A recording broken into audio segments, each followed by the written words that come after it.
All right, I think it's time to start.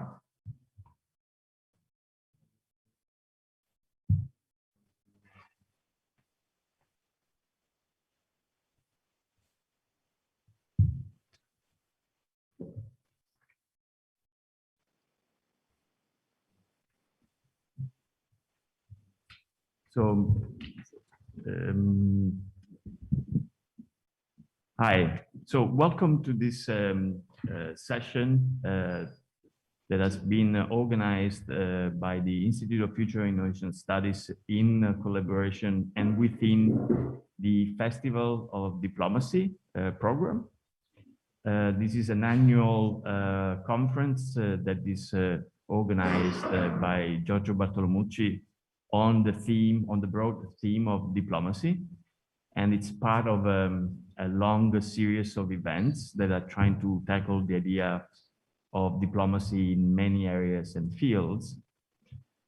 And the topic of the conversation today is going to be sustainable development. So there is an increasing and growing momentum worldwide to start a global process of transformation. There's many forces behind this kind of increasing momentum. Many, of course, are known, the climate crisis being one of the most visible and driving forces. And together with that, the pandemic has also created more kind of pressures to reestablish a balance between the relation of humanity with the environment. But together with these very good intentions, there's also many kind of other narratives. So one thing that is particularly important for me to highlight in this new emerging green economy is there's different sides to the story. So one side is a matter of necessity. We are experiencing the consequences of an unsustainable use of resources. And on the other side, we are also seeing the effects that this different utilization of resources has had on the economy. So one of the untold stories and one of the elements that I want to put the focus on in this session that is called combining micro and macro solution for sustainable development, is on the fact that this transformation, so this process of transformation of systems and infrastructures and commodities and means of transportation needs to be fairly distributed around the planet. Now, if you look on Earth today, you can see that there's very many different economies. There's very many different ways of using technologies. Not all societies are consuming resources in the same way. You can clearly see, if you look historically, that this process of transformation of the world with technology is being led by specific forces, specific nations. The West specifically has a responsibility. What happened is that we created a world where the pace is moving at a different speed. There's areas of the world that are using emerging technologies and very advanced technological tools, but we also are aware that there's many areas of the world that are being left behind, technologically speaking. 1 billion people, for example, doesn't have any access to electricity. Now, the key theme of the conversation today is how do we make a sustainable development that is able to account for all these societies with all the different stages of development and all the available developing and existing technologies. How can we make sustainable development equally distributed? So one of the ideas that we want to explore is the relation between low-tech and high-tech solution to sustainable development, but also within our own societies, how we can look, for example, even within nations, within Italy. Italy is a very good example.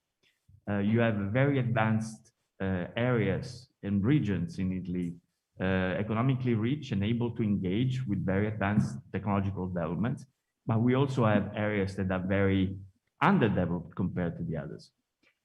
So how can we approach and create a model for sustainable development that is able to fulfill the need of this transformation, both for the affluent, leading, emerging technologies and the most advanced solutions, but also with low tech that tries to achieve the same goals for the same purpose.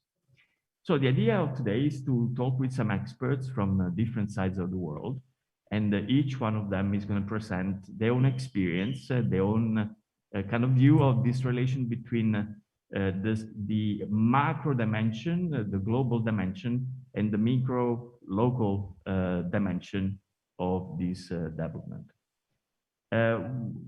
So I'm pleased to give the floor to Alexia Massacand.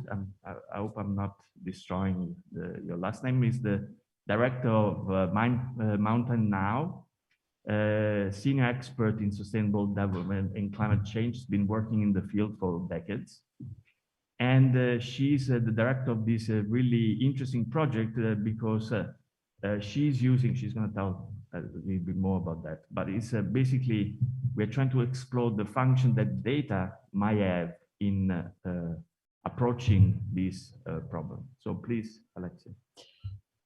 Thank you very much, Francesco.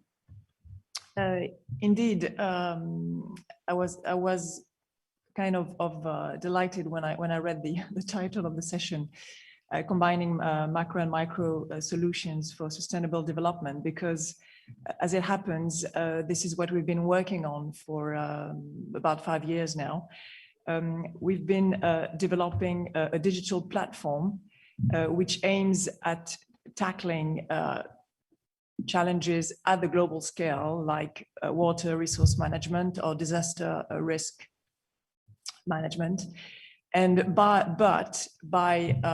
using the power of the crowd, and citizen science is at the core of what we are trying to achieve. So maybe to start with, I will just tell you a very short story about how the idea came about. A few years ago, I was doing a lot of mountaineering in the Swiss and the French Alps, and near Chamonix in particular. And in the summer 2015, there was a major heat wave that struck that part of the world. And before the heat wave, I had the chance to go on a glacier and to do a beautiful tour. It felt really safe. You couldn't see any crevasse, you couldn't hear any rock falling down. It was just a dream day. A couple of weeks later, I went back to this place after the heat wave, and it was a completely different world. Crevasses had, completely opened, rocks were falling down all over the place. And I was so struck by what I saw that I thought, we really need to put all the technology we have at the service of mountain monitoring and the environment monitoring in general. And because of various activities I had in the past in connection with Earth observations, I was aware of the capabilities of crowdsourcing and the way we can really build on individuals going places, in that instance, going to the mountains, and simply asking them just to take out their smartphone and in a few seconds, to take a picture, make a comment. Everything is geolocalized automatically, so there is very little to do. And of course, a big part of the game was to make the infrastructure, the mobile app, the web app, really fun and easy to use, including gamification, etc., so that it's also rewarding for the user. But the idea was really to develop a new tool that would enable you and I, anyone for that matter, going to the mountains, to be able to make a difference and to make those observations, which in turn would either inform in real time people like us, for the sake of mountain safety. Basically, we want to know what we are going to find when we go to the mountains, whether there is snow, no snow, slippery terrain, etc. But also in terms of adaptation to climate change, the monitoring, believe it or not, the national monitoring systems for glaciers and permafrost, so everything related to rocks, are missing a lot of data in terms of the way in which all those mountain ranges are evolving. So we are filling a major gap via crowdsourcing and via citizen science in that context. And in Switzerland, we are already in the process of making that integration operational. So we are working directly with the national monitoring systems in order to connect the Mountain Nell as a crowdsourcing app to the way in which political and policy decisions will be made in the future in terms of sustainable development. So I will stop there. And maybe just to finish, I will mention that the technology we have been developing, which is so micro in terms of citizen science, but macro in terms of the challenges it is addressing, can be adapted to any purpose. Right now, we are focusing on the Alps and mountains, but it could be any kind of environment, marine environment, forest. It could be also applied to the energy sector. The sky is the limit. Thank you very much. Thank you. So this basically opens the conversation about the ways in which, first of all, citizens can be activated to be participants in the collection of data for a specific purpose, but the model can be used for many other purposes. I'd like to continue the conversation on this digital and technological transformation, and our next presentation, if possible, I would like you, Davide, to Falasconi is the Chief Innovation Officer at the Ministero for the Innovation in Technology and Digitalization in Italy. And so I assume you have been you have a good view of what might be the path forward that Italy is trying to design, for example, in the context of sustainable development and collection of data or projects that might be relevant to the topic. So please, the floor is yours. Absolutely. No, thanks, Francesco. And so I think that part of the, let me say, big conversation that are going around right now, it's around the recovery and resiliency plan. And I think it's a critical component of this plan. Also the sustainable development.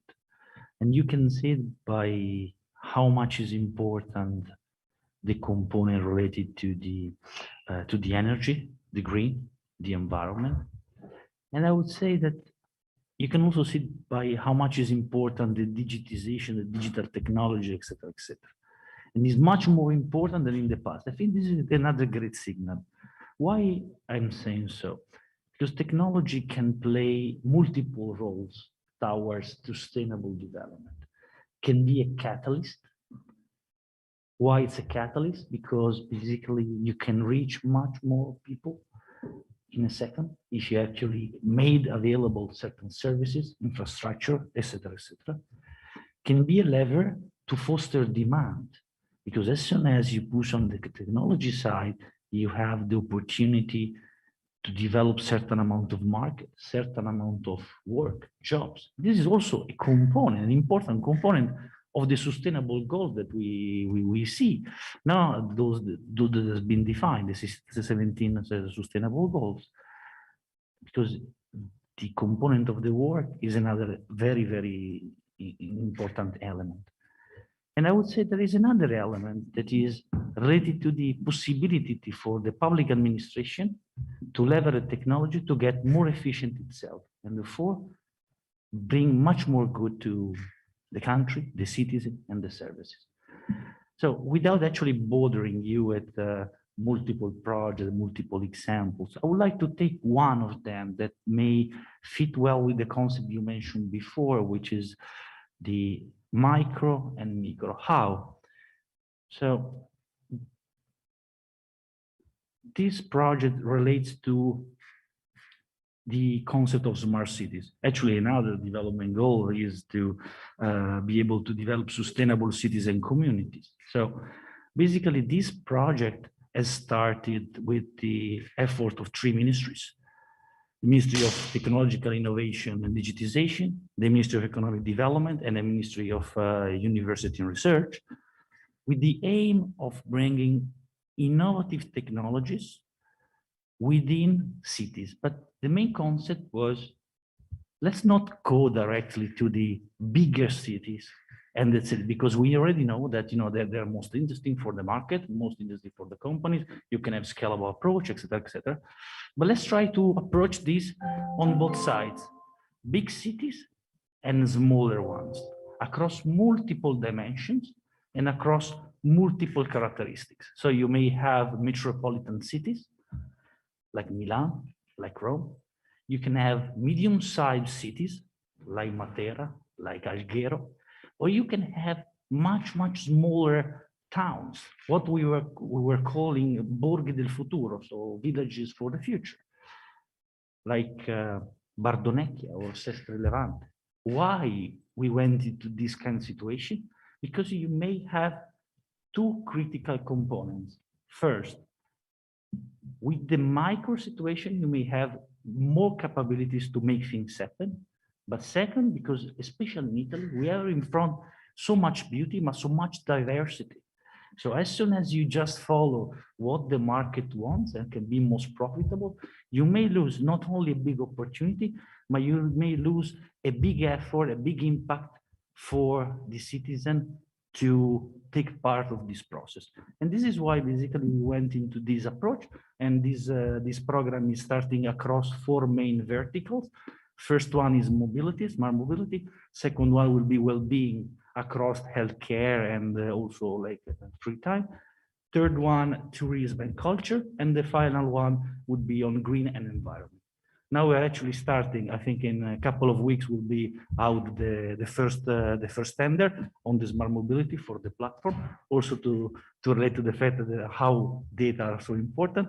And afterwards for the innovative services of mobility in certain specific conditions. It can be the high concentration or low concentration or logistics of the goods and people.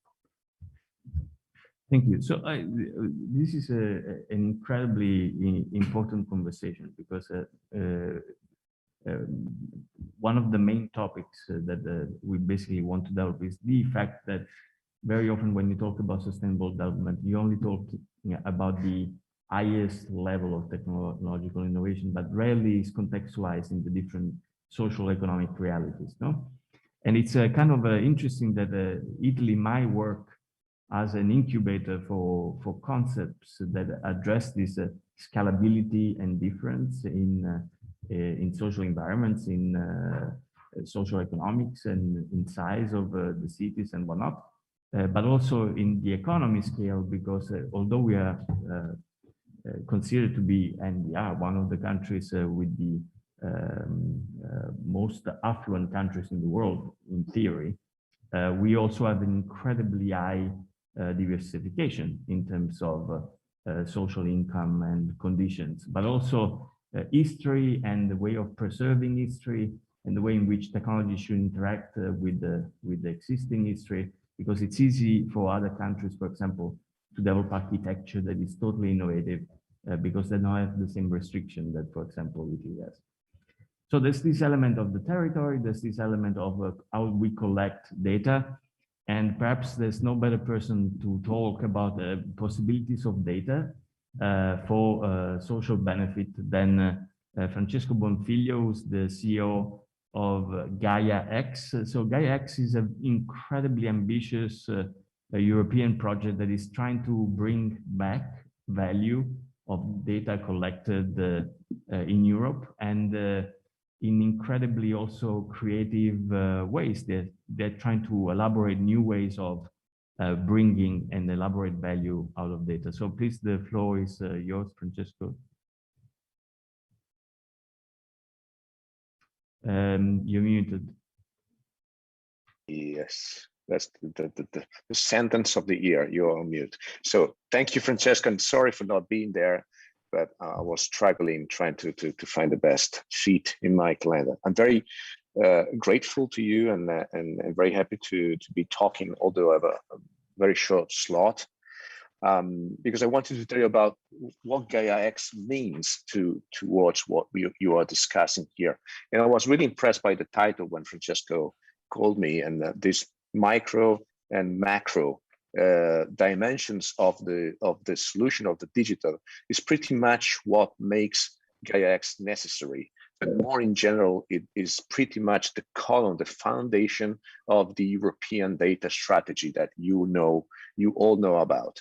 So let me explain what we are facing now. We are facing basically from a technical perspective, we are facing a very interesting time where data gravity is bringing basically all the computing elements. So calculation, storage, network, security, all the components that you might think about towards the data and not the other way around.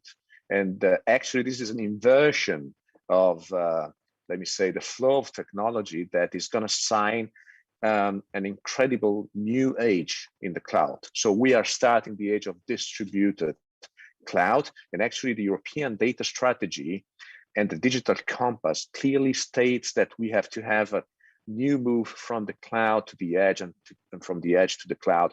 But the new cloud is nothing like the cloud we used to have. It's a very much interconnected kind of cloud. I was joking about that. If we should reinvent the name of the cloud today, possibly we wouldn't call it cloud, which is a fluffy up in the air thing, and we would call it roots, because it's much more close to the concept of roots connecting trees in a forest. And the forest, like it or not, is planet-wide. So we are facing a completely new era. We need to challenge we need to face new technology challenges. This is what Gaia X is doing, building this interconnected network of cloud endpoints, leveraging the existing technologies instead of reinventing the wheel or expecting to reinvent an European cloud champion. It doesn't make any sense. But actually, it does not even make sense to believe we can survive in our small communities, in our large cities, in our member states, in Europe and outside of Europe, relying only on a few technologies that are proprietary, not interoperable, not transparent, and not allowing what the micro and micro ecosystems you are talking about need to become digital. In other words, to make an ecosystem digital, you need to have an openness of this ecosystem in terms of sensorization, circulation of data, sharing of data, application of algorithms. And this is what we are aiming at Gaia X. So Gaia X has two objectives. One is to build European data spaces, which mean large places where you can collect data across different actors that become part of a federation. And on the other side, we are building a new generation of digital infrastructure that allows the federation of these actors and the circulation of data in a reliable, trusted way. So we are providing for transparency on the services, we are providing for control on the service characteristics, and we are providing for the so-called interoperability and so-called sovereignty that we don't have today. So why is this important? The future of the, not just the digital world, but the future of green, the future of industry, the future of financial services, the future of society is strongly related to the ability to create behind the digital twins that are already around us. Everybody, we keep talking about digital twins now or virtual twins now, but the reality is that we are living in a big digital twin. So we have a digital twin for our working location, we have a digital twin for our school for kids, we have a digital twin for our grocery, we are living in the digital twins. All these digital twins are disconnected, responding to different rules. And if we do not make sure that the digital twin around us and the digital platforms that run these digital twins that are pervasive around our lives, if we do not make sure that these digital platforms obey to the same rules of European citizens, so basically implement the same principles of freedom, transparency, equal opportunities, and sharing of value, etc., we cannot survive, not even the next decade. And this is why we need to be extremely careful, because this is real economy. This is the real future of all our industries in life, and it's not just a deal of IT industry. To make this very clear, 2025 revenues from the digital industry, which includes system integration, technology providers, all you can imagine, in Europe is going to be 850 billions, which is roughly about 8-9% of the GDP of Europe.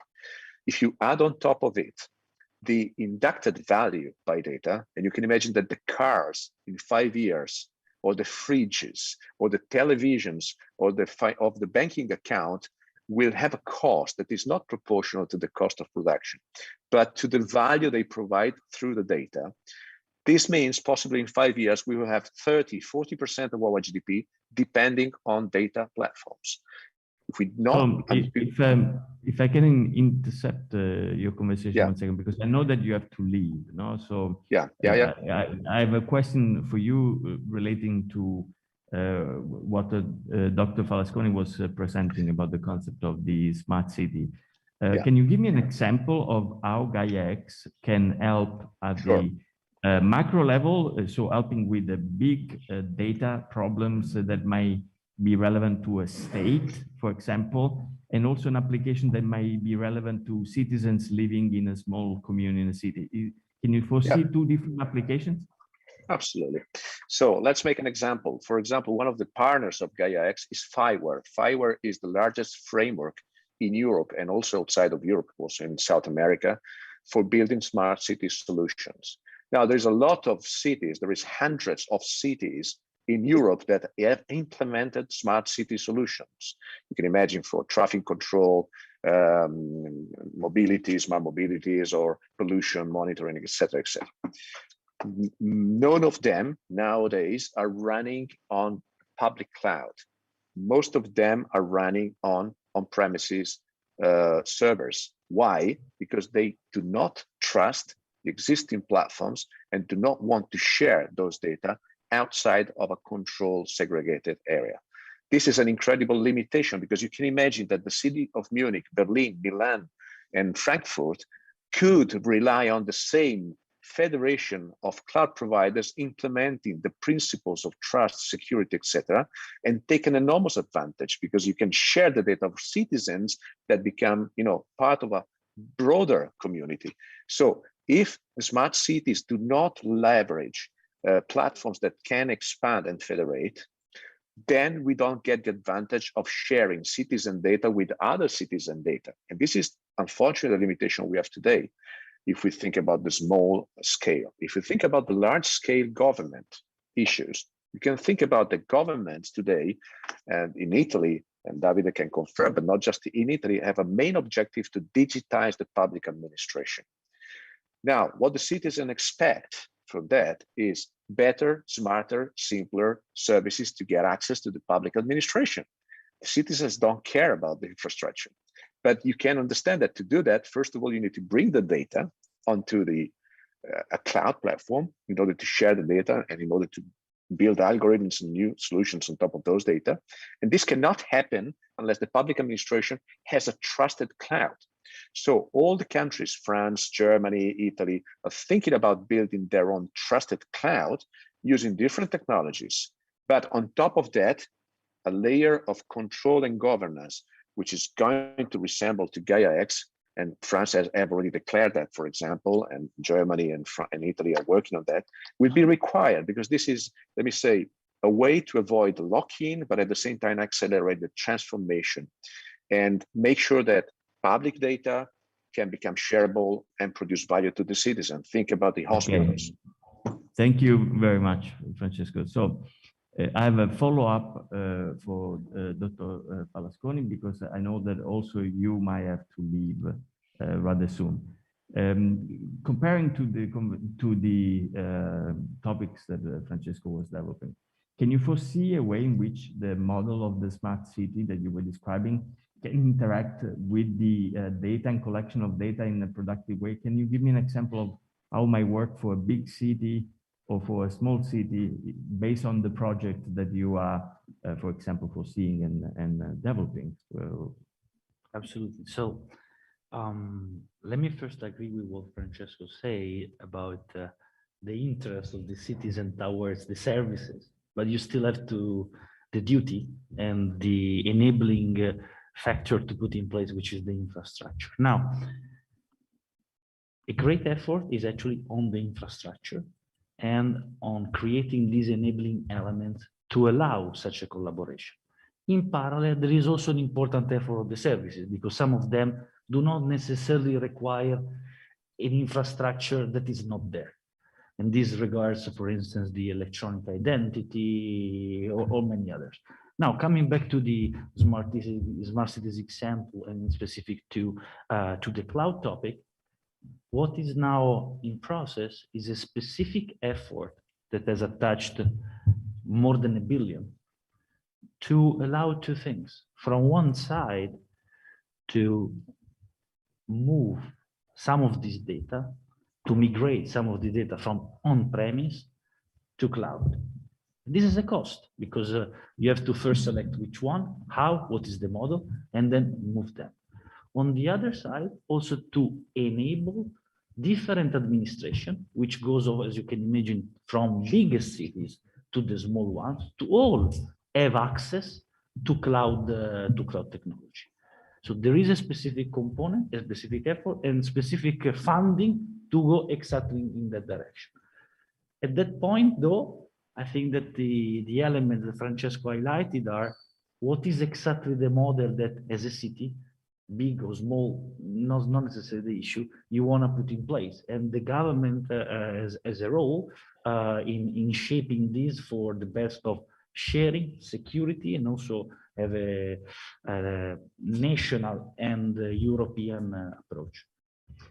So thank you very much. Now I'd like to give the floor to Carolina Guerre, who's a professor at the University of San Andrés in Buenos Aires in Argentina, the co-director of the Center for Technology and Society, and really an absolute expert in everything that is the South American economy, of the digital economy, basically. So please, Carolina, can you? Thank you. Oh, pardon. Thank you very much.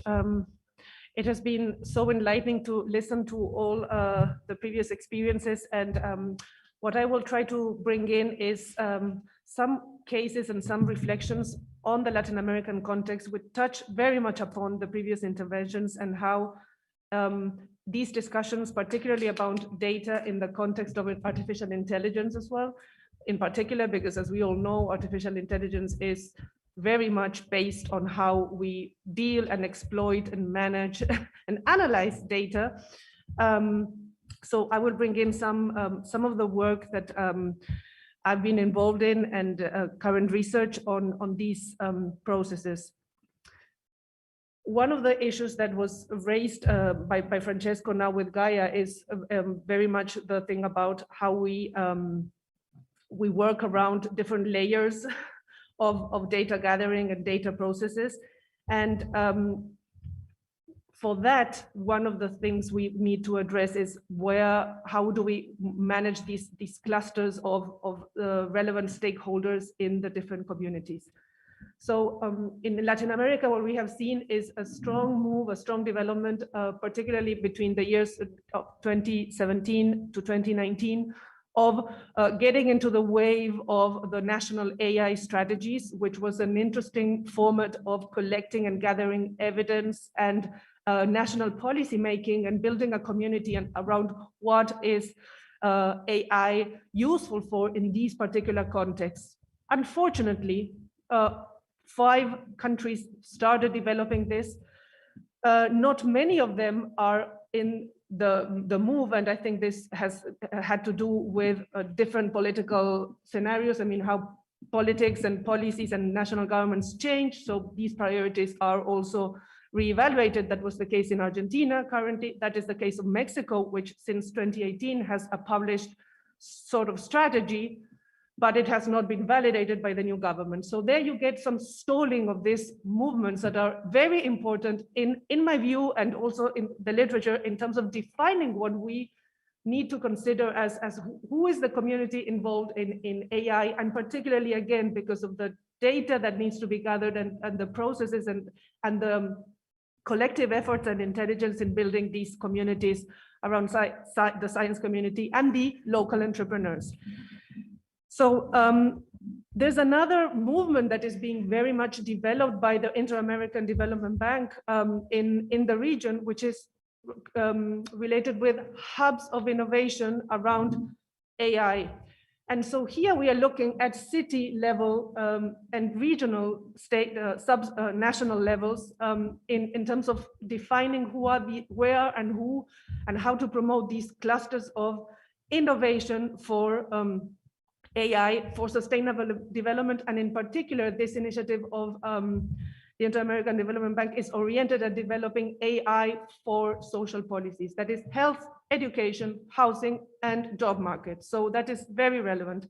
So we are having initiatives developed in Jalisco, in Mexico, in Montevideo, and in Medellin, in Colombia. So that is another super relevant work. And again, it touches upon one of the most conflictive uses of AI in terms of balancing human rights and the right approaches to this technology, right? Because it's really much about AI and access to a subsidy, an educational surplus, a health benefit. So yes, I'm glad that this is moving forward, but again, we're touching upon a very sensitive issue. And finally, the last comment I want to make is related with who are these entrepreneurs coming from developing regions, a developing region from Mexico to the south of Argentina and Chile.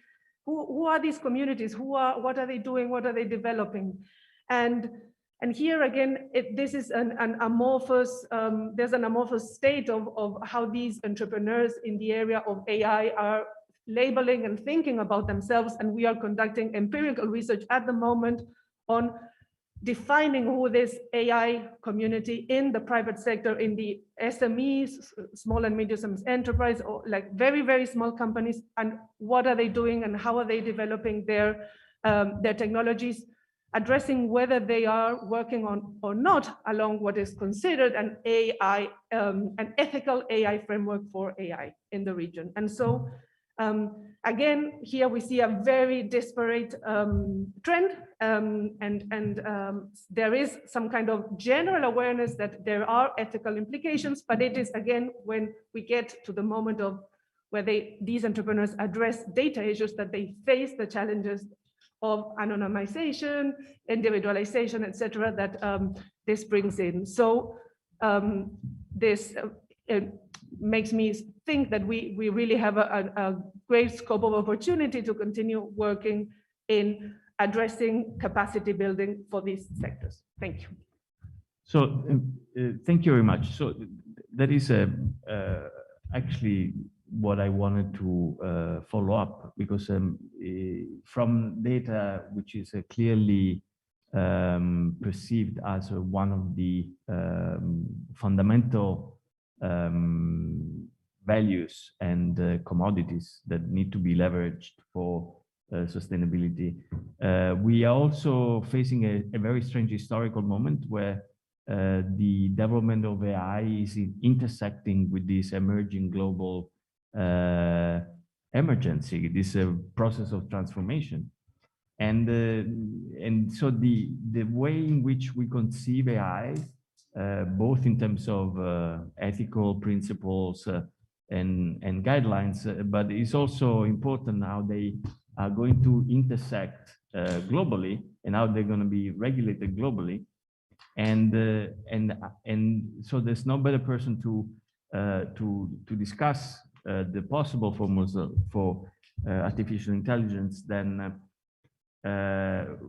the team leader of the very newly launched program called the InTouch AI. That's a European program for international diplomacy on AI, human-centric approaches developed by the European Union in the past few years. And Dr. Gianluca Misuraka is the team leader of this new program that was launched very recently. So can you tell us a little bit how you think that Europe can contribute to the conversation, and what is the view and what is the aim of the InTouch AI program, and how you foresee that to interact, for example, with the topic of sustainability and macro solutions? Okay, grazie Francesco. So first of all, let me say I'm very happy to be in Rome. That is actually my city, although I've been living, I've been working most of my professional life abroad. But actually this morning, coming and walking through Trastevere early morning, I was remembering when I was actually studying here at the University La Sapienza of Rome, economics. And so although I tend to say that I do not practice anymore economics, but I still, when I was invited for this very nice talk in person, that is something new. Now we are just rediscovering and also living and surfing in the hybrid world as today. I was thinking about the fact that, from an economics perspective, when you try to go from micro to macro, somehow you are searching for the holy grail, right? So trying to use a simplified version of reality to try to understand the complexity that we are living in our social systems, and clearly this brings me to the many challenges that instead our complex society, hyper-connected society, as was already mentioned by many of the previous speakers. This kind of digital twins in which we live, or with all the risk that and Carolina already mentioned some of the ethical aspects. So there are at least three elements that I would like to touch upon before coming maybe to the InTouch AI.eu initiative I have the pleasure to lead. One is indeed the digital aspect, and we've been talking already by, it's a pity Davide left, but I think we are exactly now addressing the paradoxes, also the dilemmas of the digital transformations, because of course it's easy to say, okay, let's do the digital twin or the smart cities and everything will be solved. Actually, it's not true. There are many other problems that are arising and even making our life more complicated. So clearly there we have ethical dilemmas.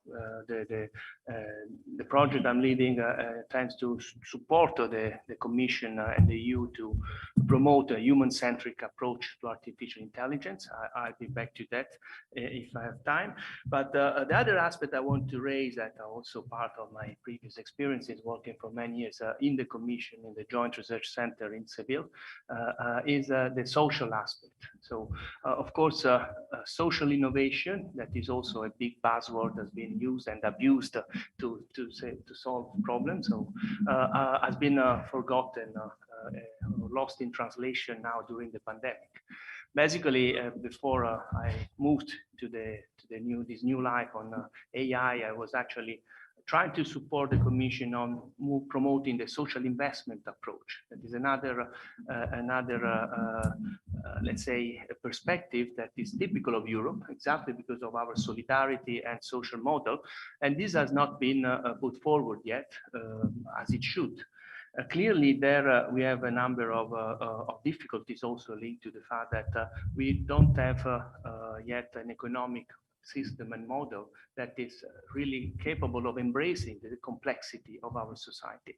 And that's where, of course, I don't want to be critical, but it's easy to say, okay, let's do a mission-oriented innovation a la Mazzucato.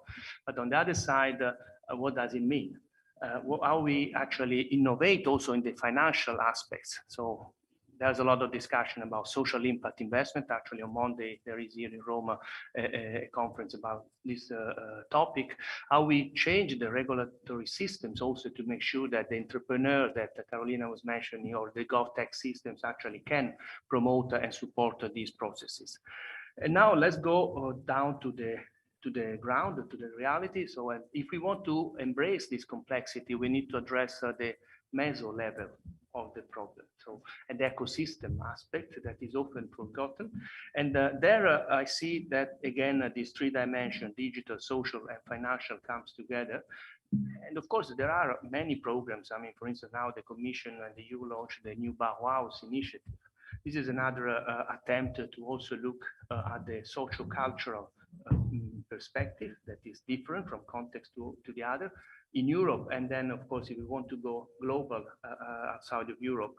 And there where I actually want to bring another aspect that sometimes we forget is the future-oriented perspective. So we sometimes just look at what's happening today. So what is the technology, the latest technology coming in, but we don't look at the big picture and at the future. So what is the cities of tomorrow, for instance, rather than trying to think of, a smarter way to provide the service today, let's think about what's going to happen in 20 years from now. And this is also what exactly with my foresight hat, I've been looking for many years, trying to look at scenarios for the future. Now, just to conclude, coming back to the issue of the human-centric artificial intelligence, I mean, we all know we are in a, let's say, digital geopolitical challenging situation or a digital war, because actually there is really a strong tension between different regions in the world at the moment on what are the rules to govern the internet, what are the very fundamental principles that we want our society to be built upon. And that's where, again, the ethical aspects of these technologies need to be addressed at the highest level of policy making. And maybe if I'll have the chance later, we can discuss again on these very fundamental issues that, I mean, the European Union and member states are trying to bring to the multilateral debate, because it's there that we need to really address the topic so that cultural values that we share, for instance, with Latin America or with African countries and other regions in the world are debated, discussed, and found a common ground for making and shaping a better and inspiring futures for us and for our children. Thank you. So thank you very much. So I'd like to go to one of our guests online now, Jenny Greensman. She's the International Secretary at the Swedish Association of Graduate Engineers. And so I'm really curious, what's the perspective on this tension that exists between trying to find the macro technological advancements and how in Sweden engineers are, for example, relating to the complexity of having to deal, even in Sweden itself, with social diversity, economic diversity. What is the Swedish engineers' view on this process of transformation? What's the discourse in that community? Thank you, Francesco, and thanks for inviting me to this event. It's very interesting discussion, and especially I must say I appreciated the previous speakers trying to connect the social and the technological dimensions. So I work for the Swedish Association of Graduate Engineers, and that is both a professional organization and a trade union representing 160,000 engineers with a grade from university, Master of Engineering of some kind. And I would like to start some years ago when I was in Canada at a science conference, and I interviewed a professor called Mike Halm from Great Britain, and he had written a book called Why We Disagree Upon Climate Change. And he spoke about, technological solutions we have, but what we don't have is a consensus about the values and what society we want to build, what is important to us. And at the same time as we have this climate crisis, we also have a crisis of democracy in the way we see it, at least in the Western world. And that means that at the moment when we really need to agree and move forward, people don't trust in societal solutions. And that is because we haven't been, I would say, we haven't paid enough attention to the fact that we live in a very unequal society, in a very unequal world. We have technology in the West, we have pretty good systems for things, but we also have a lot of people who can never access these systems and this vision about a social welfare state and a good life. And okay, I come from Sweden and we have a high living standards, you know, but we also have a society kind of drifting apart with big gaps opening in the new world of work. And for me, as a union representative, there is one word right now in Europe, and that is just transition. And that means that at the same time as we choose the technologies needed to move ahead and mitigate climate change, we also need to get people along and to make them trust in the solutions presented.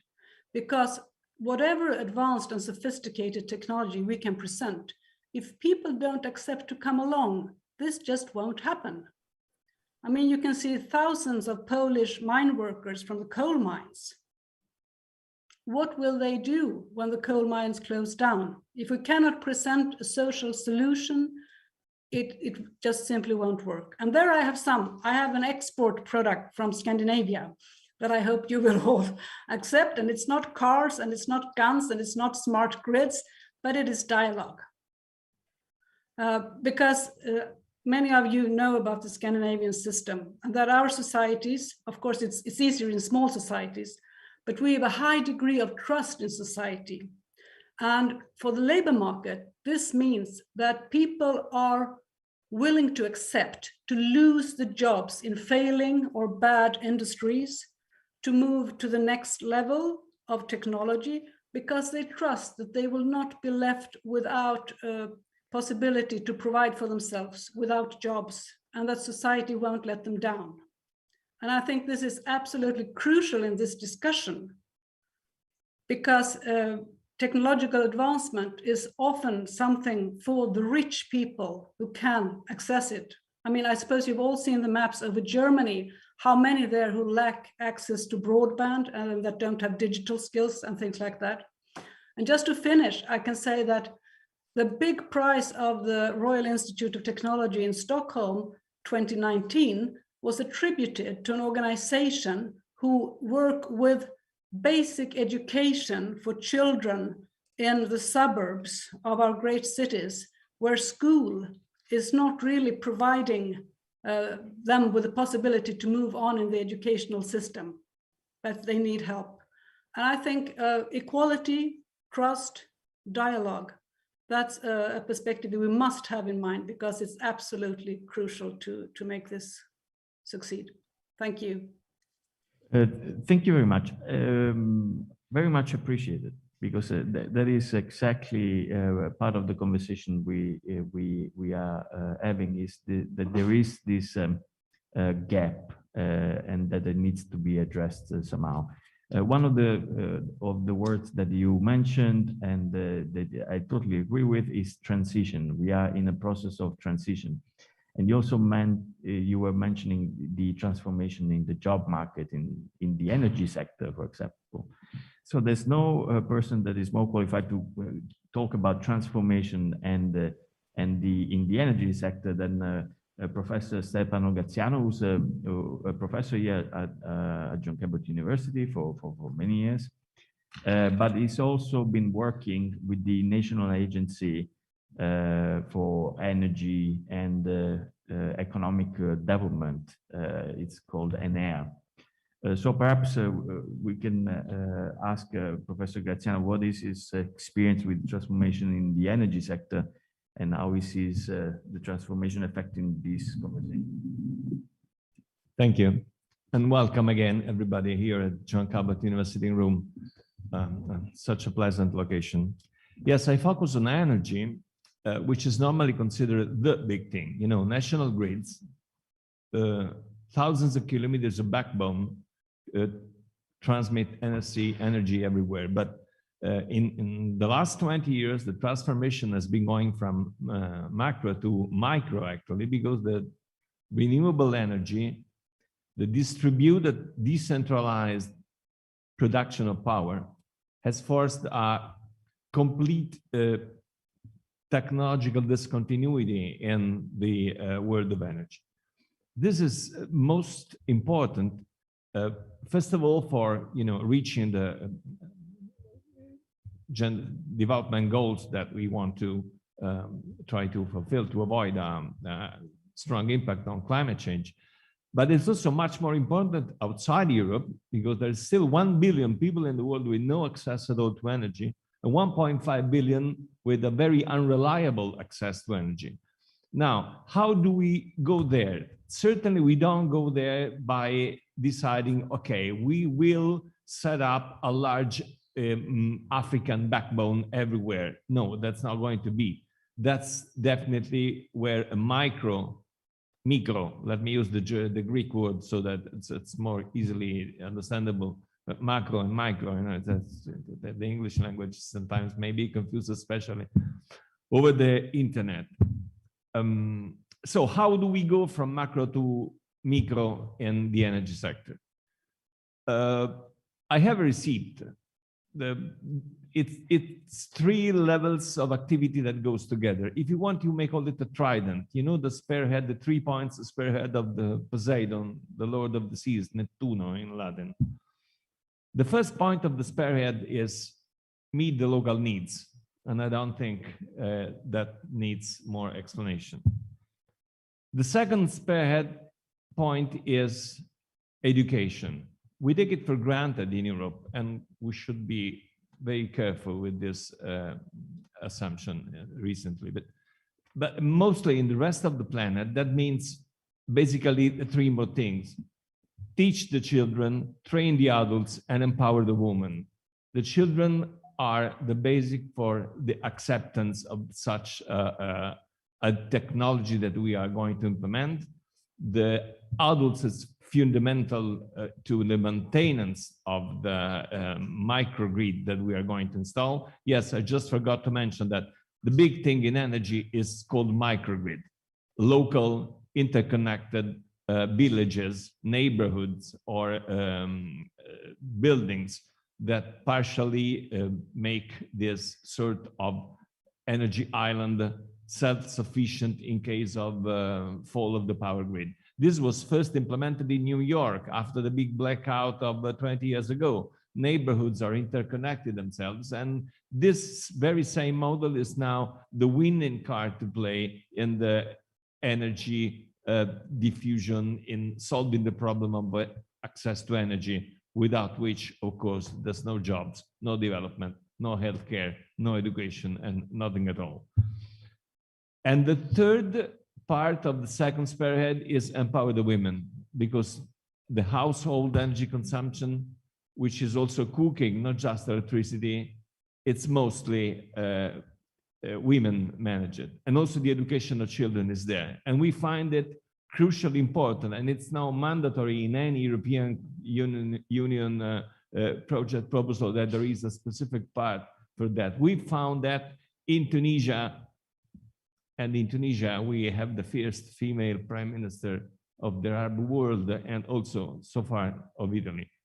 And that was a very important point. And the third one, how do we do that? The point of the spearheads, we call it pilot project. Small intervention where we face a local need, we implement also a training, education, and empowering action, and we try to demonstrate that the technology is feasible at that point. The key of this kind of thing is the maintenance and the acceptance. The things has to be low-tech enough to be maintained locally, and train local personnel, increase the technical capacity, and also the production capacity locally. It's crucially important.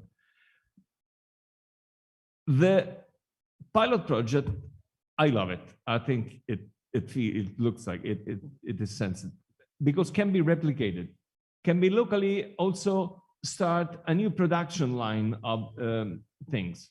We have done this kind of things in many municipalities of Italy. I'm actually working on a new energy community, renewable energy community.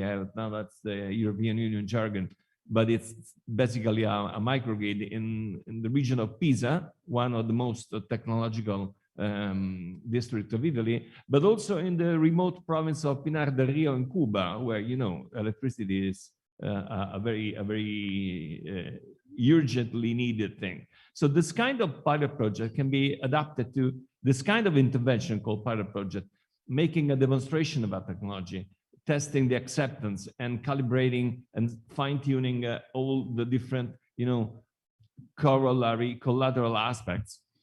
It's our tool for acting towards the micro level of such a big thing that was used to be energy distribution. Thank you so far. So thank you very much. So to follow up on some of the themes that you opened up, we are going to talk with Rike Fischer-Bogerson. I can never pronounce that correctly. She's the partner of Plan Milieu. That is a company in Denmark that has been working for 3 decades in the area of sustainability, if I'm correct. So please. Yes, thank you very much, Francesco, and thank you for letting me join this very interesting conversation. And there's so many important aspects in this discussion, and both the aspects of exporting the concept of dialogue from Scandinavia and also from Italy, we can see now, and the aspects of empowering women and children, as we just heard, are very much in line with my understanding and my approach to this theme. So I work mainly within environmental sustainability. And the recent years also the important interlink between environmental and social sustainability. And most recently, I've led a study on behalf of the Nordic Council of Ministers on the gendered inequalities of climate policies, focusing on how the development of climate policies is mainly based on a cultural male approach with a macro level technology focus, and a very gender-blind approach actually to the consequences of the implementation of these policies. And these effects are difficult to analyze as data on these consequences are not really gathered at the moment. But what we do see and what we do know is that achieving a sustainable development or sustainable green transition, as we also call it, is often considered to be technology-based, a technology-based effort. And in Denmark, for example, the government is even relying on what we call a hockey stick model in order to reach our national climate goals. And this means that you would rely on an ongoing technological development and technologies not even yet known.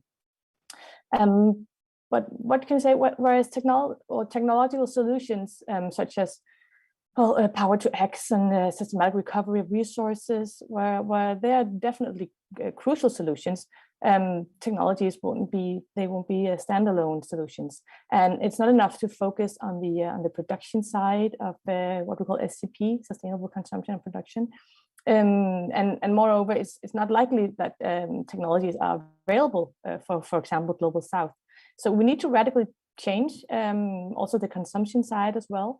And we need to involve the human side of this transition, both due to the fact that behavior and consumption have vast impact, but also to ensure that there's a gender balance and a social balance in this green transition, and that there's an inclusive approach to minority groups and also to Global South, of course. And then also very important, we do not want to risk to push more to these social inequalities that we see, but rather make it what we would call a fair transition that can benefit all. So this is what would be in focus in this so-called donut model that has gained an increased focus in the recent years, and we've started to work with the donut model. I'm not sure everyone is aware of it, and it's hardly been implemented yet. The donut model has the focus of not exceeding the planetary boundaries, but also to ensure that no social groups are left behind, and so to say, fall in the center hole of the donut. So the donut is sort of a picture of the development that we can have. So we both have outer boundaries for economic development, but also have inner boundaries that are based on the social boundaries that, of course, we see every day. So now, if we focus on citizens as a broad term, citizens and small communities would be what you would say they would be alienated from the green transition by these national, international strategies related to concepts and innovations such as power to X. So minor and more accessible solutions must come in focus, and behavioral change must come in focus, and then it must be from a bottom-up approach, we believe, where citizens see themselves and also their space of action. So they or we can be engaged when it comes vivid that the personal effort and the small-scale solutions, they do matter, and the individuals must be included, just as we heard, the women, the children, and so forth. So in Denmark and in the Nordics, and even on EU level, the European Commission, the citizens are especially engaged through the reuse agenda, through the mobility agenda, and the biodiversity agenda has also become really huge in recent years. And through these energy saving activities in the housing sector, which are very important. And these are examples that can be highly supported by data collection, by the gathering and use of data, so we can create intelligent small-scale solutions for the everyday citizen. And you can also say data that should be made available for research and for innovation. But this citizen and small-scale effort, I would say, could in the small scale, the personal scale, be categorized into even smaller categories in micro and macro changes for the individual, where actions and investments related to mobility, to housing, and larger measures for the personal individual would be in terms of new energy solutions and new mobility solutions, where they have to change radically the way they transport themselves. But these are all related to micro moments that need to be in focus on a higher policy level. The Danish government, the Nordic governments, and also the EU seek to engage citizens through more small-scale nudging, through economic incentives. But the major approach is still within the energy sector, the industry, the agricultural sector, the resource sector, circular economy, and so forth. And it kind of provides a gap between the need to do this large transition and the also very apparent need to engage citizens and groups that do not have access to these larger types of innovation. So I think it must be concluded that linking the large scale and linking the small scale efforts and a further exploring of the principles of an economy developing within the boundaries of what we call the donut model is extremely interesting. And I'm wondering whether these digital approaches that you also talk about can be tools for this sustainable development, and if it can support on all levels, both micro and macro. So thank you very much. So we are building a map, and I'm very pleased with the map we are building, because we started with the let's call it the more abstract macro dimension of data and artificial intelligence, but we immediately started to embed this into local communities' problems and how they can be leveraged for this much more localized approaches. And some themes that have been recurrent again are that of the social innovation and the social dimensions. This is a little bit something I'm very concerned about, because the discussion seems to be very much on green economy, the Green Deal, and a lot of this conversation about the green transformation are based only on technology, but even the mapping of the concepts that we have done today is proving that the picture is a lot more complex, and there's an element of communication, transition, social relations, gender gap, and balance, and directions. One element that is very important for me is when we move from the abstract to the local, is to talk about communities, and to talk about cities, and to talk about the nitty-gritty dimensions of the application of this more general transition to the real context of life. So I'd like to move the conversation a little bit forward with Professor Alberto Bramanti, who's a professor at the Department of Social and Political Science at Bocconi University in Milan, and an expert in urban studies. Please, Alberto, can you?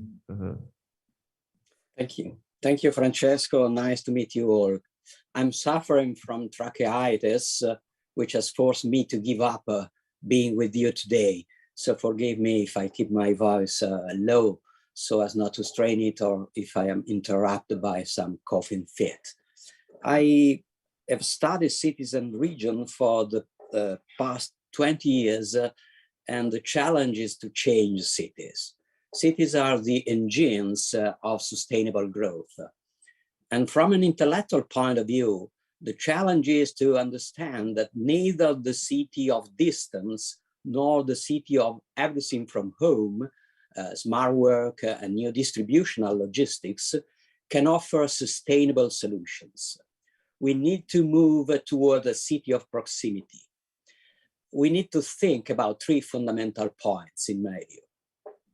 The first, we must regenerate communities, which existed in the past, which have lost along the way, which COVID has forcefully brought to our attention as an essential element of quality of life.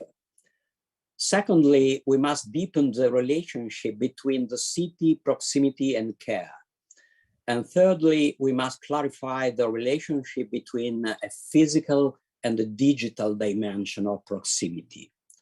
So the first point is rebuilding the community. And COVID has shown this beyond any reasonable doubt. We need city to be inhabited by communities, not individual monads. We need to help ourselves reconstruct our urban communities. But the only possible and credible action is to produce stimuli that generate encounters and initiate the relationship from which a new community can be born. The second point is that the relationship between city, proximities, and care. We need new communities, but a new generation of collaborative services is also required. An African proverb says, it takes a whole village to educate a child, but it also takes a village or a neighborhood in our cities to take care of an elderly, frail, or disabled person. It takes a neighborhood community to have a society capable of caring for each other. A caring city is an ecosystem of people, organization, places, products, and services that express a mutual capacity for care, implementing a sense of closeness and reciprocity. And so I move to the last point, that is the diversification between digital proximity and physical proximity. The city of care has given way to the city of services. And the city of services has turned citizens into clients. But this society, in qualitative terms, generates citizenship without care. So we need new services that support new communities and new form of relational proximity. The new collaborative service break the traditional model of services. They present an architecture that eliminates the separation between the provider and the recipients. And there are also regeneration of proximity system in which they are located. And some examples are the care circles, the collaborative living, the community garden, the urban vegetable garden, and so on.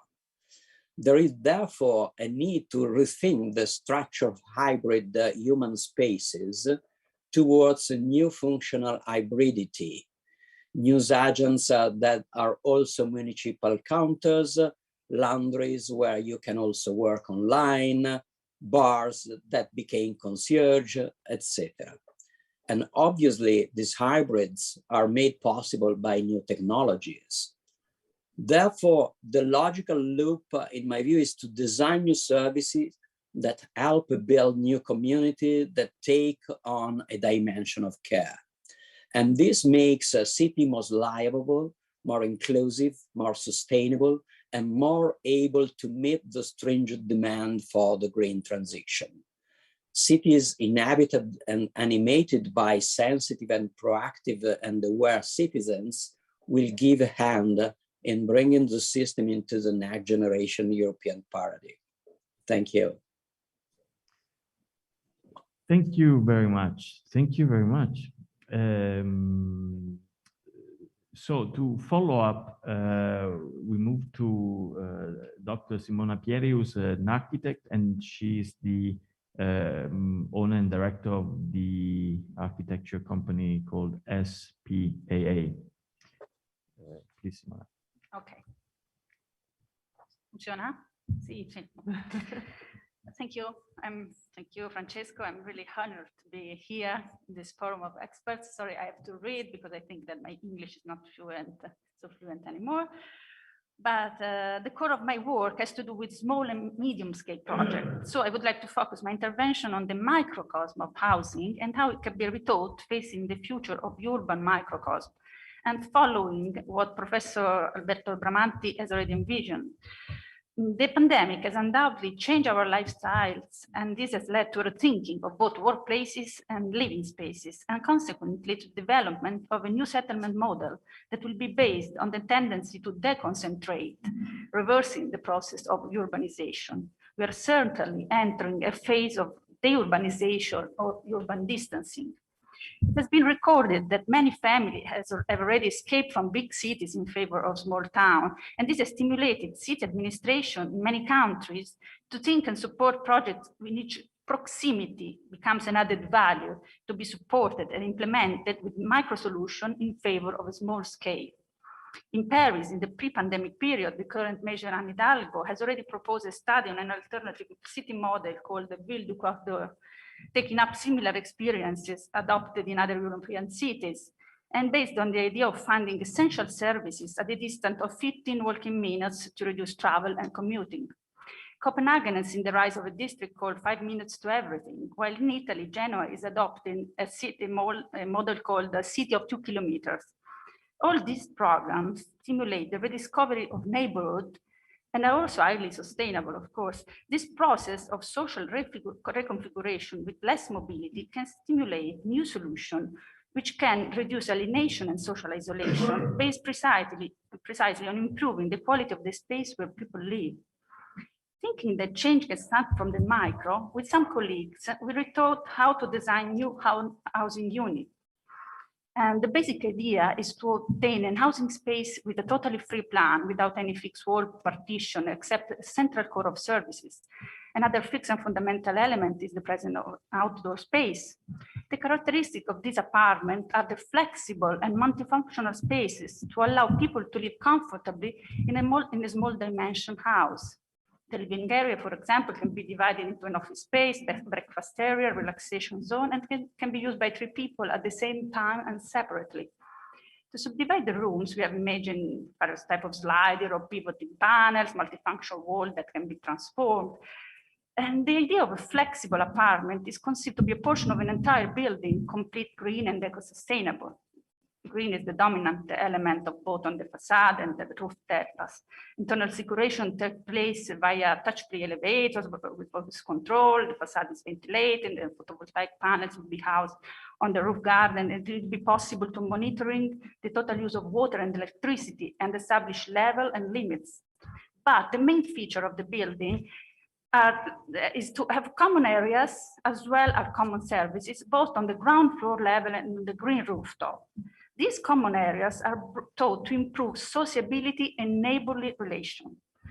the idea of having a roof garden where you can meet, but also taking care of the day-by-day small maintenance of the building, like the green, for example, is in line with the concept that I would define sustainable neighborhood, with less time lost in commuting and more dedicated to an healthier social life, but spent in an environment that will be induced to know better, love and respect more, even taking care of it actively. So coming to conclusion, I believe that the attitude of taking care and be aware of the state, not only of our private space, but also on the environment in which we live, even with low tech solutions, is the new key with whom a small scale improvement process can be implemented, and that can lead to a new model of sustainability declined in various realities on a local level, on a global level. Sorry, thank you. Thank you very much. So now let me, we should continue the conversation in a more open manner. So the core idea of this seminar was as we all participating in these topics for our jobs, and we are constantly focusing on it. We also know that there's a kind of an area of overlapping conversations that are basically facing the same challenge. To talk about sustainability is incredibly complex because it's an incredibly complex matter. So you have these so many facets that are embedded in the very idea of the green economy and sustainability. Even if you look at the UN 2030 sustainability goals, you understand how complex that is. And I feel many times when you try to convey a more complex vision of what sustainability means, other than the transformation of technology, the adoption of electric cars, whatever it's hyped by market or other forces, it's very difficult for people that are not part of the conversation to contribute or to feel empowered about it. So it feels very often that the conversation is left in the hands of people that are not the one that are going to be the one directly using or being caught in this transformation, being either jobs or housing transformations and whatnot. All of us, you managed to create an incredibly detailed picture, and I kind of intentionally tried to follow a path. I don't know if it was clear, but I wanted to go from a very large space flying perspective where we were looking at data, artificial intelligence, technology broadly, and then slowly flying down and landing on what it becomes and is the core foundation of this conversation, which is our body and where we reside with our body, the cities, the neighborhoods, the counties, the countryside, wherever we actually live. And our bodies are made of interactions, communication, and we all experience directly the consequences of technological transformation. Simona was very good at pointing how much COVID, for example, has changed the perception of the city. So one of the aim of this seminar was to try to come up with a concept that we can use to embody and embed all these dimensions and all these elements. So I have the working concept. It's a bit banal. Let's call it the sustainable neighborhood. I'm thinking about the neighborhood because I think of it as the minimal social economic unit that diversifies, for example, in big cities, one area from another. Now, why I'm thinking of sustainable neighborhood as a possible term to kind of give substance to this conversation is because if you talk about a sustainable neighborhood, first of all, you're taking it down to something that people understand. We all live in specific social environments. We all experience the limitation advantages of being in a specific environment. If you live in big cities, which have become the most representative social constructs of the 21st century, you also know that you have very diverse social economic conditions. If you consider Rome, New York, London, Paris, Copenhagen, the way in which the different neighborhoods are adapting to social innovation, adapting to technological innovation are enormously different. So I'd like to discuss with you and see if you think that it might be a good idea to start to give a little bit of definition that might make the conversation accessible. If you empower people to think that basically they can participate in the sustainable transition, departing from whatever the departure point is, because it can be a very underdeveloped, economically underdeveloped community in Africa, or it can be an incredibly advanced city that is fully developed with the newest and most advanced technological solution. The idea is that the world should be part of this transformation and feel empowered to be active in contributing to the idea of sustainable development. It's also to remind that the societies that have been at the forefront of technological innovation, the ones that have been polluting for 200 years, the ones that have caused the climate change, the one that has caused all the technological and health hazards that are characterizing our society, they have a social responsibility towards the society that are in a different historical moment. I mean, Stefan was pointing out that millions of people in the world have no electricity, and they are to adapt to a sustainable model that is developed by us in Rome. I mean, it doesn't seem to be ethically conscious or fair or realistic, right? So do you think that perhaps it might be useful to use and try to define with our contributions a term that, I mean, the working title, we can call it the sustainable neighborhood. And do you think it's the right unit to use, or what kind of concept can we use so that people feel that they can relate to the conversations we had today? It seems to be clear to me when I look at our interventions. Keywords that have been keeping coming up. First of all, it's a social innovation. There's the element of social interaction. There's the element of communication, social sustainability, values and societies, ecosystems, social investments. So it seems that we all interpret sustainability actually as community-based kind of effort. Actually, the technology seems to be in our conversation. I think only 1/3 of the conversation we had was relating directly to technology. But of course, we also know that technology is the driver of the problem and is going to be a necessary part of the solution. So if, can you give me your feedback on the idea of using a sustainable neighborhood as a concept? I'm thinking of important concepts like slow food, for example. No? Slow food was a concept designed originally in the area of Bologna by a professor there at the university, but has become to represent something much bigger. It's representing this transition of food consumption to more sustainable kind of basically process. No?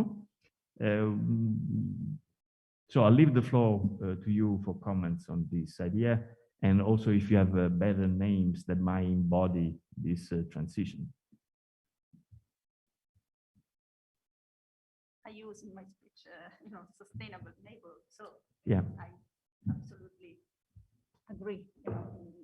Starting from this definition, so perhaps making bigger and extend it. When I was listening to you and recapturing all the interventions, I mean, there is the idea of a sustainability, but it's a sustainability in relationship to others, and it's kind of the bridges, and it's the interconnectedness. I mean, and not just from a network perspective, but it's because we are seeing ourselves as communities that belong to a larger whole. I mean, it's a problem of a sustainable world, that what is done in one part of the world affects another one 2,000 kilometers or 10,000 kilometers away. So it's sustainable, but it's also related, connected. And I think that's an important idea to bring in. Yes. Yes.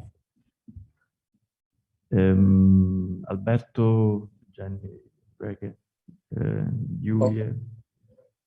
I am a fan of the concept of a sustainable neighborhood, of course. I also have thought to proximities for sustainability. P for S as a slogan. And proximity in plural, because we have a different delineation of proximities. Of course, we have the geographical, the technological, the institutional, the functional, the relational proximities. And one of the things that in a sustainable neighborhood could be missed is the long way connection, the global connection. So the idea of proximity is in plural have from face to face to the global network, because I should be proximate in cultural term, in technological term, in institutional terms with some people that stay on the other part of the world. So we have to work a little bit around this point. Maybe this is my suggestion. Thanks. Thank you. Yes, actually, I mean, we discussed last night, and I think what Professor Bramanti said about the word of proximity or la ville de proximité, it's something that captured these. But also, I mean, because sometimes the only risk I see with the term of sustainable neighborhood is that I mean, it reflects a Eurocentric perspective, because in other contexts, for instance, we could talk, and this has been also when I was working with the UN, there was the sustainable village approach. Now I'm trying to link with very low tech technology some of the the villages in a city, and this in a country, and this brings me instead to the point that we mentioned before, the new initiative that the Commission launched, the new Bauhaus, that very much follows on what has been discussed today, trying to reinvent the city, redesign the city as more human-centric, I would say.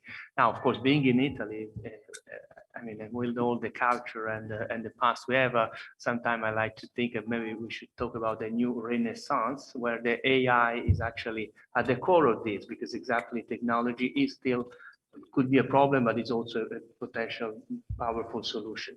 So this to say that on the other side, we also need to link the micro to the macro also in the policy design of this possible solution. So before it was mentioned, and we are all kind of obsessed in Europe by the recovery and resilience facilities, how the governments are going to use and not waste the money that are there for this, trying to link the digital and the green transition. And I can tell you, nobody has a clue about that. So, with the broad sustainable development goals that are there like a totem.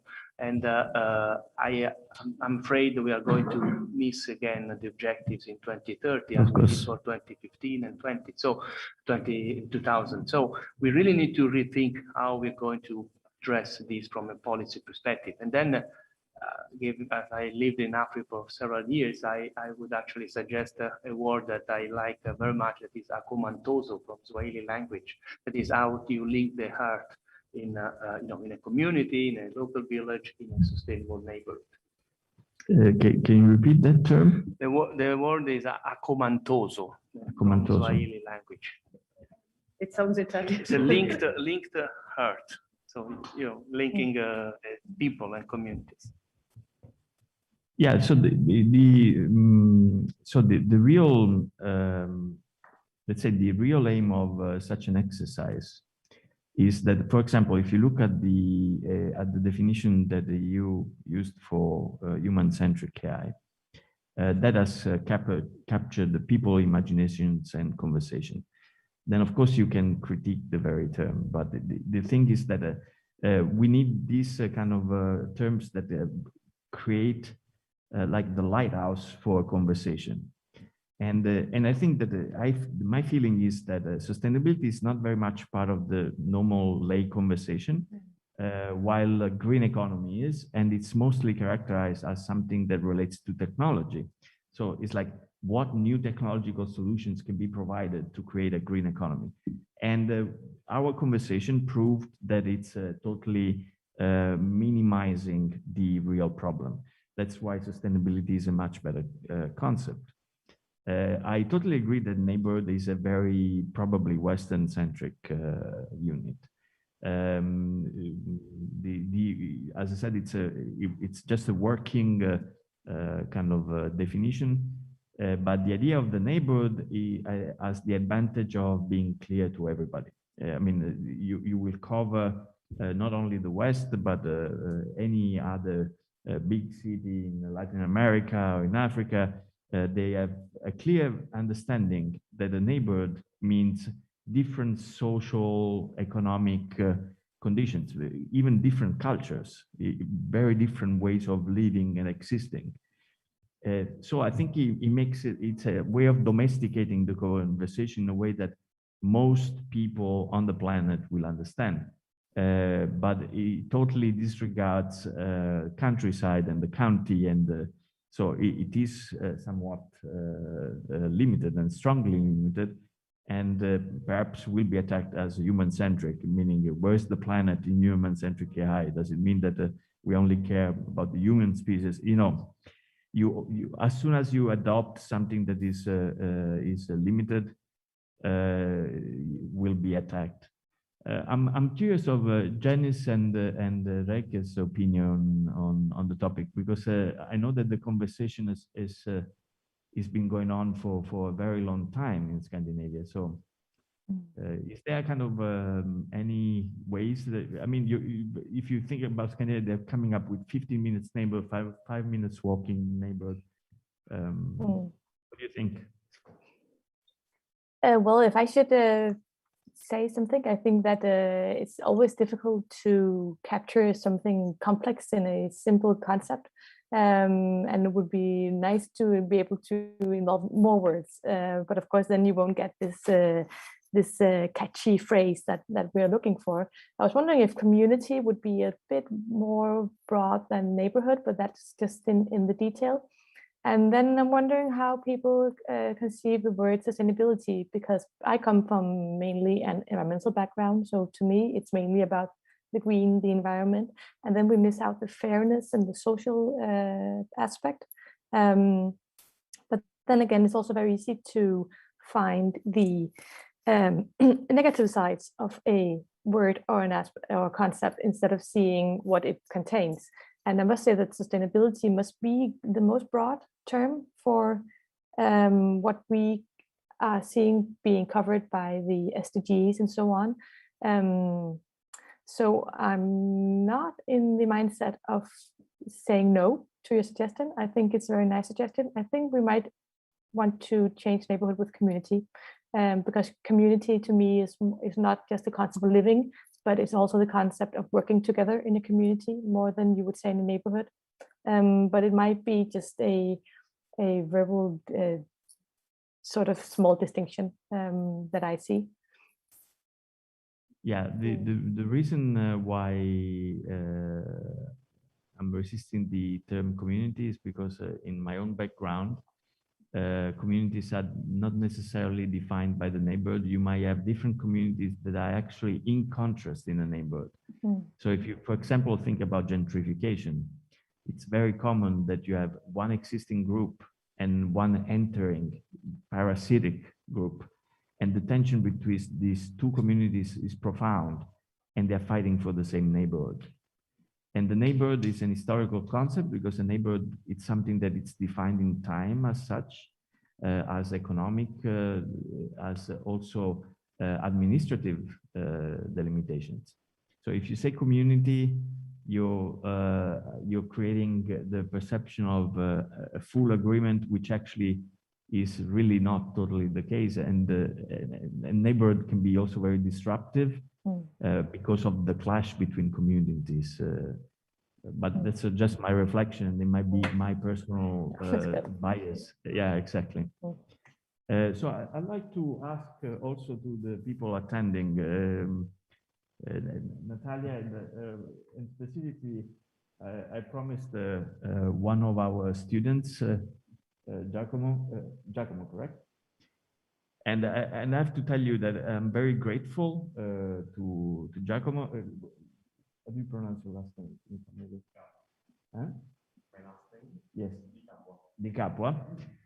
Because he's among one of the students that started an effort at the university to have TED talks on sustainability and the planet and the green economy.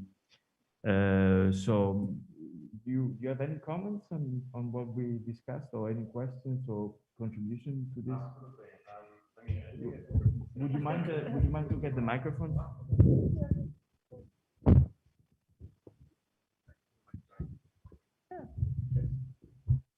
And I was just following with great interest the discussion, because especially in youth movements, we talk a lot about climate justice and the economic and welfare impacts of technological advancement while moving to a transition to cleaner and more sustainable forms of communities, but overall societies.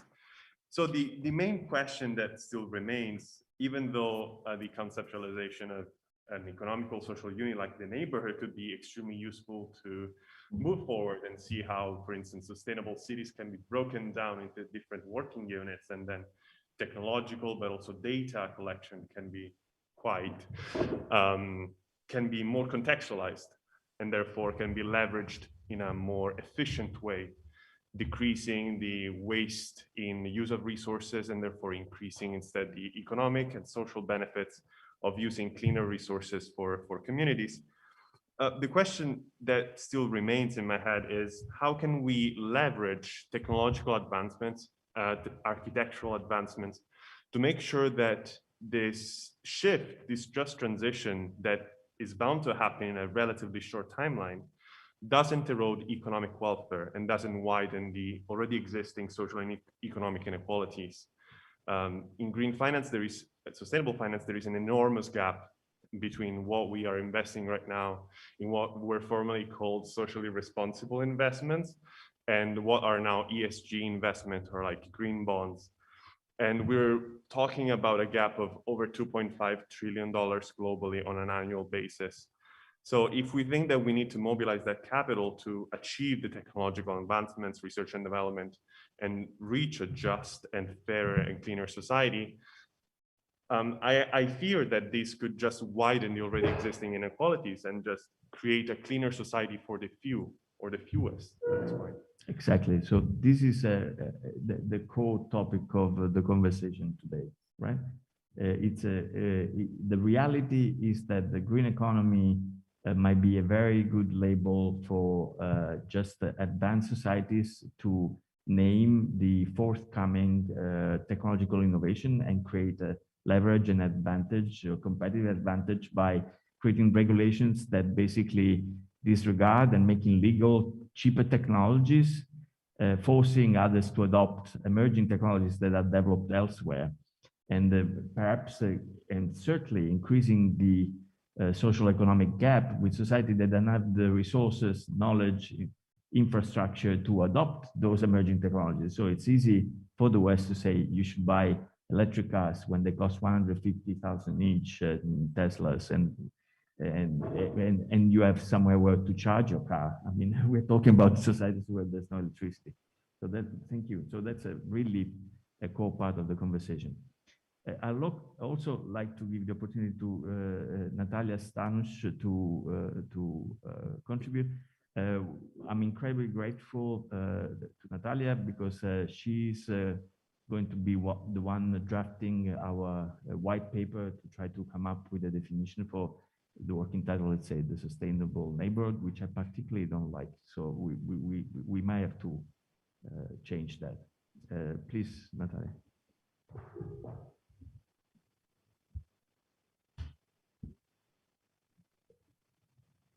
Thank you so much. Well, as I've been listening to all of those incredible comments, which span through all sorts of different aspects that I assume the concept of a sustainable neighborhood could encompass. I was wondering precisely about how can we, because the issue of scalability has been something that's been coming up a lot in our discussion, how to scale the macro solutions to the micro contexts. And I've been thinking about how can we, in the context, for instance, of neighborhoods, precisely take into account the cultural differences and the issue of trust of the citizens to actually be able to contribute and trust into either the low-tech or high-tech solutions that are necessary for those changes.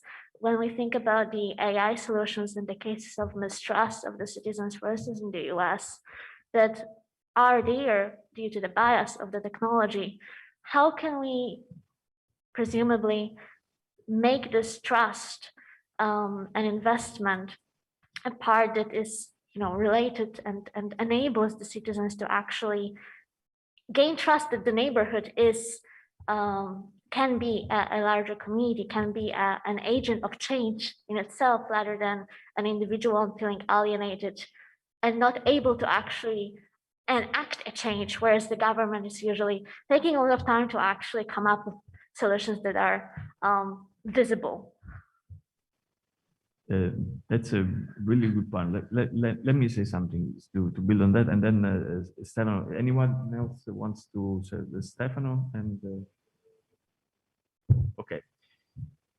So as we move forward, we're going to see an increased effort from well-known groups to market concepts that are green, and they're going to sell us formulas of what it means to be a good citizen that is engaging with this new green economy and the sustainability, and it's going to be marketing of the usual forces that are going to take over the conversation as they did for anything else. And that's also a good thing in a certain way.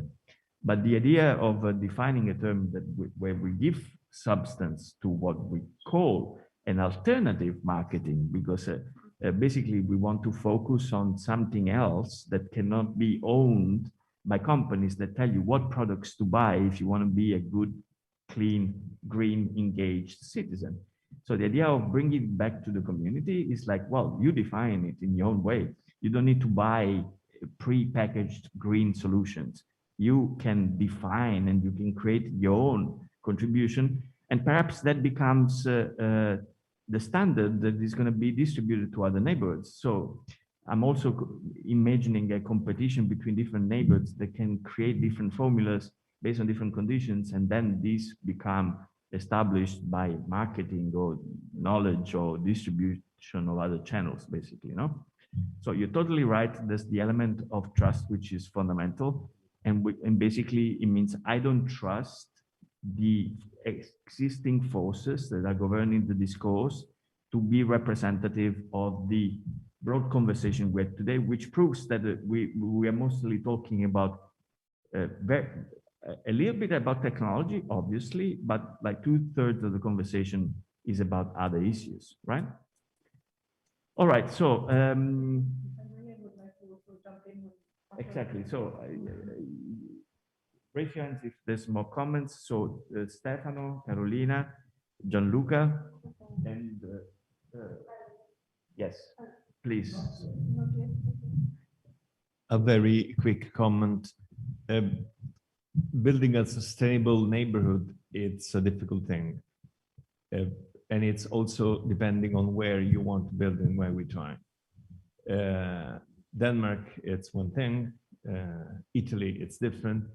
But if we think about, I've been working there, building a sustainable neighborhood in Mumbai, that's a rather more complex approach. As a general rule, if I may try to offer my 5 cents of contribution, a sustainable community is also an empowered community. But an empowered community also it's a responsible community. So empowerment, as a consequence, has a responsibility, which is shared by the individual.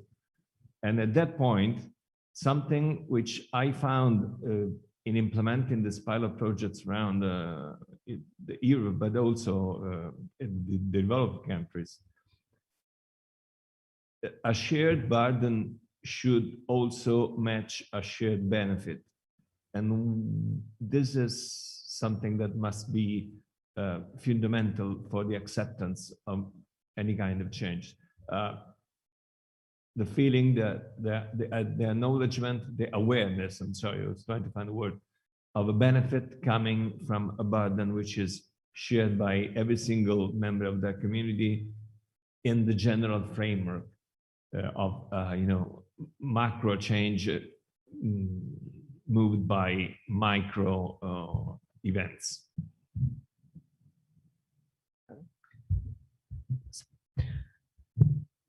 The idea of the neighborhood brings kind of the very local dimension, and this idea of a distributed power, distributed agency to the communities or the neighbors involved, the citizens.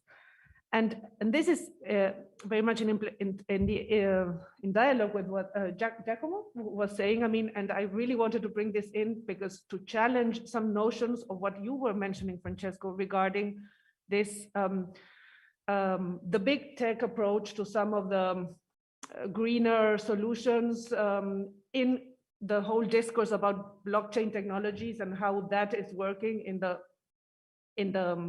finance area in particular, but in other areas as well, with a very powerful narrative about distributed agency, and we are getting back to the local and the people who are disrupting mainstream power centers, etc. And this is actually what we are seeing is and it's not new, but it's showing that blockchain is effectively concentrating a lot of power in new emerging gatekeepers that are not going to work in favor of this green local approach that we are actually aiming at. So it's just to retake this notion that you were mentioning, Francesco, because I think that it is crucial that we deconstruct some of the forces that are in the making. Yeah. So before we go, I want to ask Alexia, because you work in something that is totally in a space, in a real actual space that is totally different from the city. Do you feel that this conversation and talking about the sustainable neighborhood can relate actually? Because your community is a rather active community in the conversation. And yes, well, thank you, Francesco. Actually, I was listening to you with a lot of attention to make whatever I can say as relevant as possible. I think from our perspective and with the tool we have been developing, which by the way is fully operational and you can download it for free on the stores, and we have about 40,000 users now. To us, I think the notion of neighborhood is, we are in the middle of a digital era, obviously. And the way we see people working together, sharing values, or probably more on a community level than a neighborhood as such, it might be an opportunity to redefine, what we mean by neighborhood, by the way, because I guess the usual meaning would have a strong physical connotation, which often nowadays may not be the case, and I guess that the word proximity probably has more of it's broader in the sense that you can be very close to somebody very far away from you physically. So I guess we would be more inclined to go towards I guess a global approach and linking the low tech, I guess it can be high tech, but it has to be really easy and low tech, so to speak, in the front end. I mean, for the user, it has to be easy, fun, etc. If you want to empower the user, and also to emphasize that the solution we have developed, which is really an example in many, has a very strong social component as well, because since we're working on hazards, it's really a way for citizens to make authorities aware of what's happening. You know, if a glacier is melting and a lake is building, all of a sudden this lake can burst and flooding completely, you know, all the villages downstream. It happens more and more in the Himalaya. And so, and now citizens have a tool to inform those authorities and to make them accountable, you know, if they don't take action in terms of civil protection, yeah, etc. Yeah, that's what I was saying. I think yours is a very good example of a tool that it's global because it's using existing global platforms. But it's domesticated to local needs and uses because the community uses to inform themselves about risks and whatnot, and that model can be certainly used in many other contexts. So who was it was you?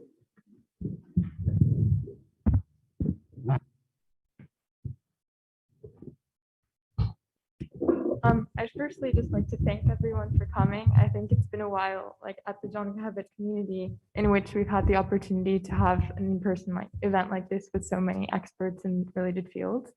I was very captivated as the event was going on.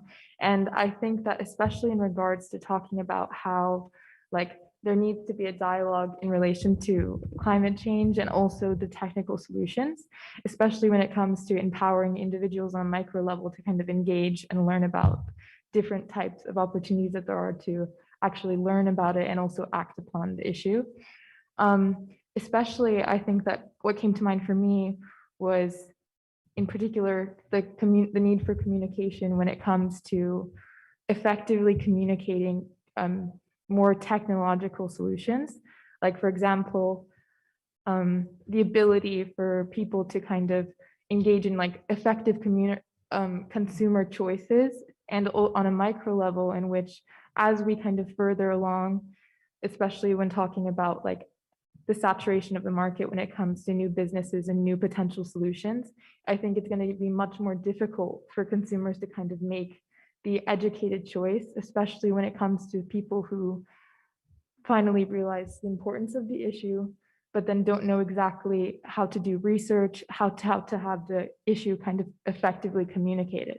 So I think in regard to technical solutions, it needs, I think, and scientific evidence of climate change, I think that there needs to be more of a discourse on how to kind of explain this to on a micro level to participants who need to be a part of the solution. Very, very good, because that's the point of activating the community, because then you have a collective discourse rather than being forced by other forces to make choices. So obviously the conversation could go on for a long time, but before what are going to be the concluding remarks of, well, Gianluca, please.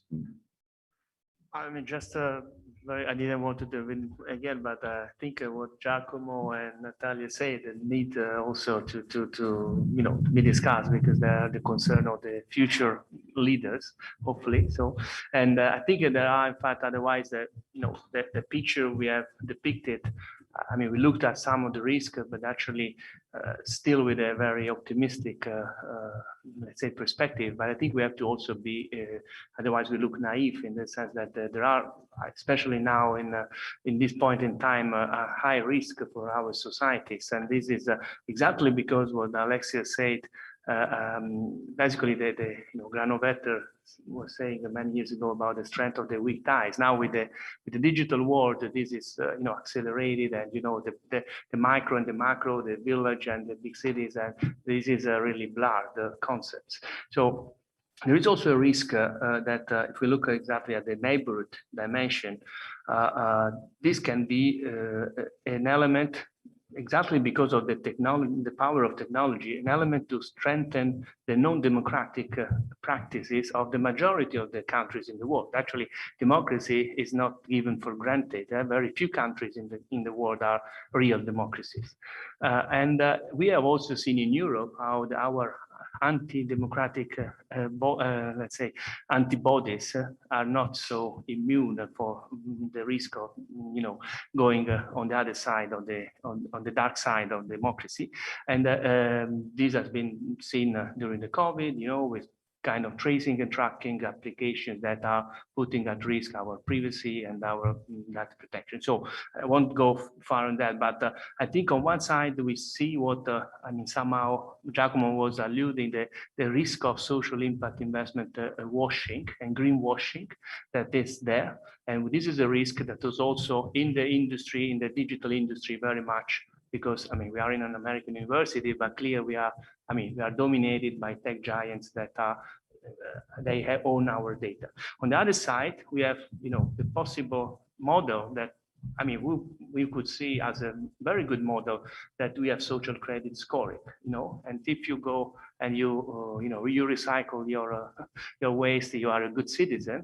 If you don't, you are not a good citizen. But clearly this model is putting at risk our fundamental principles and rights. So I think we have to be careful on also how we use technology and certain concept, and how what is the vision of the society we want to live in. All right. So to conclude, one of the fundamental things we kind of proved in the conversation today is how multidimensional the problem is. So to think that it's only technological is naive, or it's in someone's interest to make the conversation only technological. I think we agree that we have to disrupt the conversation, bringing to the fore the other elements that we have been discussing.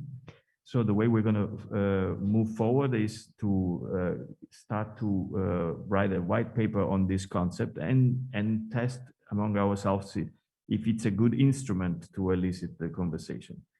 But I want to thank you all for participating. I hope you're going to keep being engaged. But before closing, I want to thank 3 people specifically. Zelia is hold on.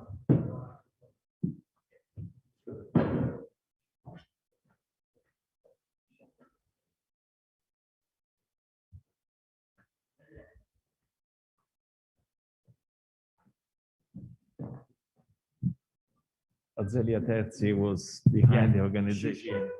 So there's actually 5 people that I want to thank really profoundly. One is Giorgio Bartolomucci, who's been organizing this Festival della Diplomazia. I already mentioned him. In his office, I can't remember the name, but it's Giulia, part of the Festival Diplomazia